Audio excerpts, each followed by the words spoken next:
students called Emma and Jack discussing an experiment they are going to do together. First, you have some time to look at questions 21 to 25.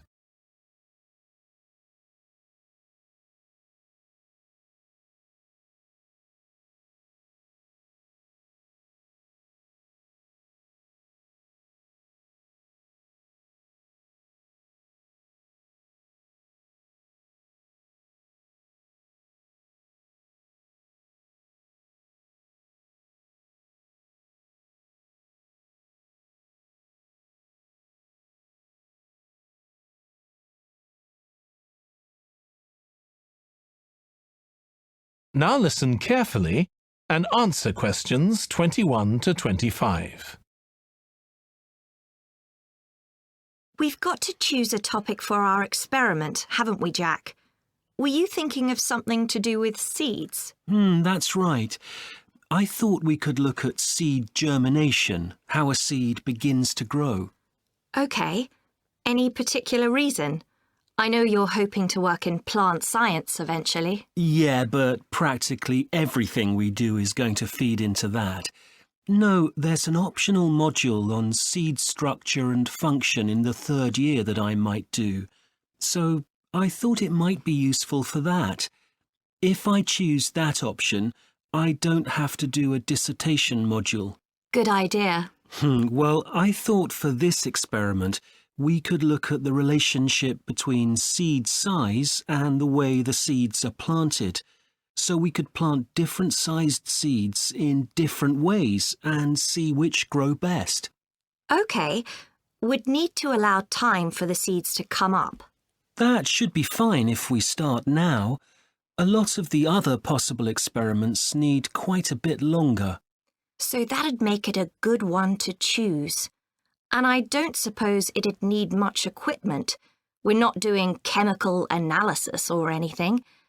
Though that's not really an issue. We've got plenty of equipment in the laboratory. Yeah, we need to have a word with the tutor if we're going to go ahead with it, though. I'm sure our aim's okay. It's not very ambitious, but the assignment's only 10% of our final mark, isn't it? But we need to be sure we're the only ones doing it. Yeah, it's only 5% actually, but it'd be a bit boring if everyone was doing it. Did you read that book on seed germination on our reading list? The one by Graves? I looked through it for my last experiment, though it wasn't all that relevant there. It would be for this experiment, though. I found it quite hard to follow. Lots about the theory, which I hadn't expected. Yes, I'd been hoping for something more practical. It does include references to the recent findings on genetically modified seeds, though. Yes, that was interesting. I read an article about seed germination by Lee Hall. About seeds that lie in the ground for ages and only germinate after a fire. That's the one. I knew a bit about it already, but not about this research. His analysis of figures comparing the times of the fires and the proportion of seeds that germinated was done in a lot of detail. Very impressive. Was that the article with the illustrations of early stages of plant development? They were very clear. I think those diagrams were in another article. Before you hear the rest of the discussion, you have some time to look at questions 26 to 30.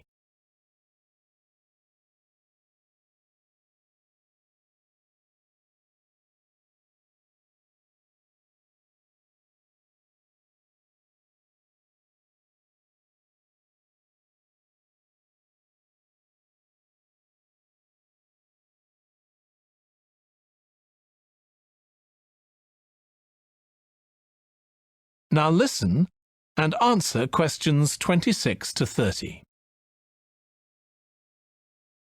Anyway, shall we have a look at the procedure for our experiment? We'll need to get going with it quite soon. Right. So the first thing we have to do is find our seeds. I think vegetable seeds would be best. And obviously they mustn't all be the same size. So how many sorts do we need? About 4 different ones? I think that would be enough. There'll be quite a large number of seeds for each one. Then for each seed we need to find out how much it weighs and also measure its dimensions. And we need to keep a careful record of all that. That'll be quite time-consuming. And we also need to decide how deep we're going to plant the seeds, right on the surface a few millimetres down or several centimetres. OK, so then we get planting. Do you think we can plant several seeds together in the same plant pot? No, I think we need a different one for each seed. Right. And we'll need to label them. We can use different coloured labels. Then we wait for the seeds to germinate. I reckon that'll be about 3 weeks, depending on what the weather's like. Then we see if our plants have come up and write down how tall they've grown. Then all we have to do is look at our numbers and see if there's any relation between them. That's right. So then we get... That is the end of section 3. You now have half a minute to check your answers.